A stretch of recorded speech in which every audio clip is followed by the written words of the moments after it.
Yeah, I want a Xenoblade 2 rep. I love that game. It's my favorite game. Um, so give me that character. This was the face of a boy who knew what was next. In the moment, he couldn't understand his emotions, but in simple terms, it was euphoria, angst, and a hint of who's here to ruin my day and snatch the rug from underneath my feet like the 2 times Nintendo did it, revealing Kaye Rule and Banjo. But this wasn't a fake out. This wasn't Xenoblade 2 DLC. This was the character I wanted getting into Smash Bros. When Steve was announced, I wasn't happy. I just sucked it up. He deserved to be here, and you know what? Sakurai put a lot of care into making sure he worked in Smash. When Byleth was added, I was surprised. I enjoyed Three Houses, but all I could think was, ugh, not another Fire Emblem character. Along with Joker and Sephiroth, this is one of the only DLC characters I still play. On February 17th, 2021, at 5 p.m. Eastern, I saw the Cloud Sea, and in that moment, I couldn't be happier to be a Nintendo fan. My favorite characters from my favorite series enter the roster of my favorite game. I finally knew what it felt like to get my character in. I could go over the face value of the character, how to everyone who hasn't played Xenoblade 2, they say they are just anime booba with sword. But they are so much more than that.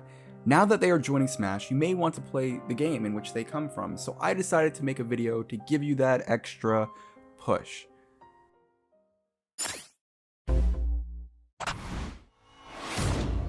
Here are a few reasons why you should play Xenoblade Chronicles 2. The beginning of this video is going to be spoiler free, so you will not risk anything being ruined.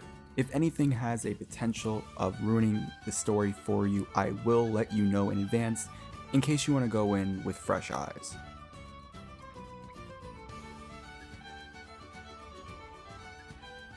Xenoblade 2 is an action RPG released in 2017 for the Nintendo Switch and made by Monolith. The game takes place in Allrest, above the Cloud Sea. These giant moving land masses are titans. The people of Allrest reside on these living titans. The world breathes. Everything has life, a common theme within Xenoblade. Rex, the first character you meet, is joined up with a wide cast of characters on a journey to Elysium. Pyra and Mithra are his blades, weapons, and companions, helping their respective partner, also known as a driver, and as you play the game, you get to see their bond grow stronger. With how these characters are written, they feel real. They all have struggles and passions and personality, and the way they interact is just, it's incredible. And now for the combat. The battling is simple at first glance, but is way more involved than you can imagine. It may seem like you could take your hands off the controller as they auto-attack and you can use your specials once they refresh, but with the break and topple mechanic and elemental typings, you are encouraged to organize your team properly before battles. Timing attacks guarantee more damage, and positioning yourself is super important as well. I'd recommend watching Anel's combat guide to see the full potential Xenoblade's combat has to offer. It's what I use personally in order to get better at later fights. Link is in the description. What is there to do? So many things, but first, do you like Genshin Impact? Don't you love the feeling of when you've been doing gacha pulls for days and you finally get the character you wanted? Do you like getting rewarded for exploring? How about unique weapons? How about upgrading your character to be stronger? What if I told you Xenoblade is basically that, and more? I honestly hate that I'm referencing Genshin here, but that game was pretty popular, right? But I digress. I'll be showing actual gameplay up to chapter 3 at this point, so spoilers ahead. Xenoblade has you get blades through core crystals, a free item that you get from chests or defeating enemies. These can get you more blades to use on your team. Even common blades have a purpose, but we all know you want those awesome looking rare blades. With so many of them, you want them all. One specific blade has an incredibly low chance of being obtained at around 0.1%, so good luck with that. I haven't, I'm still hunting. If you enjoy exploring, you'll love roaming the massive titans with breathtaking views. Be a tourist and actually use your Switch's screenshot function to take pictures of the landscape. You get rewarded by investigating everything, so go on detours and traverse. Personally, I enjoy menuing and micromanaging. Xenoblade 2 allows you to upgrade your weapon with chips. You could use pouch items to get temporary boosts, and by using the same blades throughout your playthrough, you could level up their affinity chart to make them stronger, just as strong as your bonds. As you could see, Genshin and Xenoblade share a lot of similarities. While Genshin provides replay value with dailies and new events, Xenoblade has New Game Plus, but you gotta beat the game first. Moving on! Xenoblade does not restrict levels, so you'll run into enemies way above your current level early on, and you'd have to come back later, which isn't that big of a problem. It's a nice way to revisit old locations, and if you get a close spawn point, you could always fast travel to that area, or dodge those enemies and play it risky, hoping to survive. Alright, I was waiting to talk about this. The biggest negative, the biggest deterrent. The tutorial.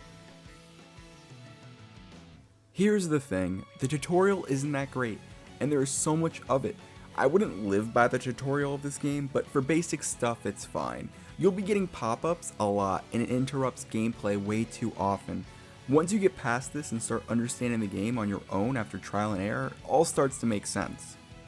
You could watch videos to help. The story really makes up for the beginning stages of the game, I swear. Just push forward, you won't regret it. I think Xenoblade 2 does a lot of things right. I've tried to cover as much of the game as I could without getting too descriptive, but it is time for me to talk about my experience with the game.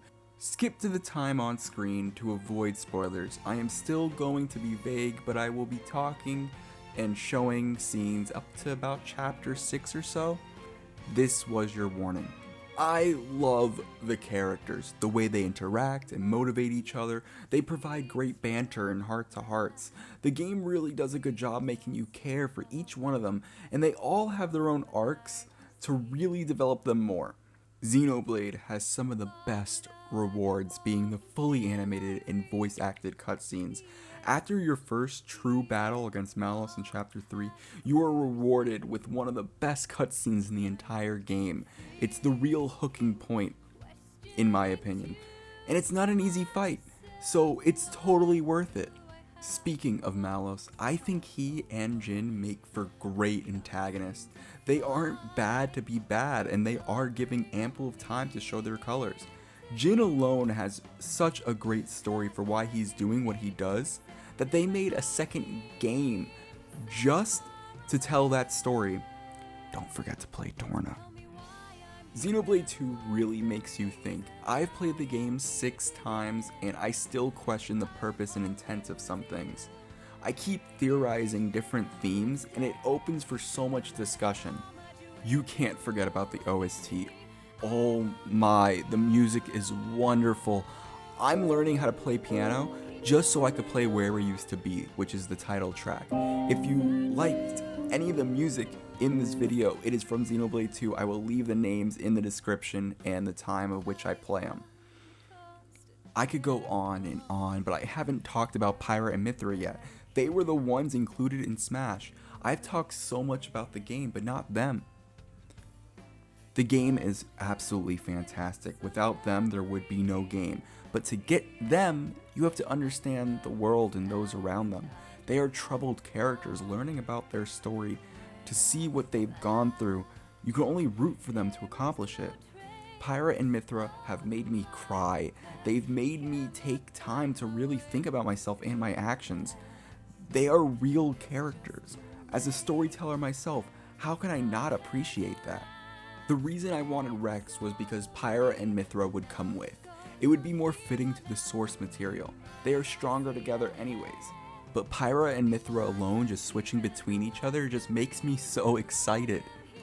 I believe with their inclusion in Smash, this gives people a reason to finally discover Xenoblade for the first time, to love it as much as I do. Pyra and Mythra were all I wanted, and I will be maining them in Smash. Thank you for watching. If you got this far, I hope you consider playing Xenoblade Chronicles 2. It's truly an amazing game. You could catch me live on Twitch as I play Xeno games along with other games, and if you liked this video, you could sub to the channel. This is the most work I've put into a video, and as a small content creator, it would mean a lot. Maybe this is something you'd like to see more of. Let me know what you think. Once again, thanks for watching, and play Xenoblade 2.